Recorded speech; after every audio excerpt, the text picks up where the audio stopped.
Guys, जब भी हमारी कोई हेल्प करता है तो हम क्या बोलते हैं? Thank you. और जब भी हमें कोई थैंक यू बोलता है तो हम कैसे रिप्लाई करते हैं? यू वेलकम, है ना? Today I will be telling you 5 those words which you can use to replace the word welcome. पहला वर्ड है माई प्लेजर। माई प्लेजर एक बहुत ही काइंड वर्ड है, आप इसको नेक्स्ट टाइम अपनी कन्वर्सेशन में यूज़ कर सकते हैं। Second word is mention not. Third word is anytime.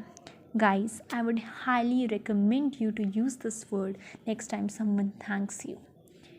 Anytime basically ये दर्शाता है that you are ready to help that person anywhere, anytime, again. And guys, ये आपका बहुत ही kind, polite and helpful nature show करता है. So next time जब भी कोई आपको thank you बोले, आप उनको anytime ज़रूर बोलिएगा. Fourth word is it's nothing. It's nothing basically signifies कि it's not a big deal if I help you. That's not a big deal for me, right? So that also shows a helpful nature of yours. Fifth word is it's okay or all right. Basically, it also depicts the same, that it's not a big deal. I helped you because I wanted to. So guys, these were the 5 words which you can use in place of welcome. Thank you so much for watching my video, guys. Please subscribe the channel and hit the like button. Thank you.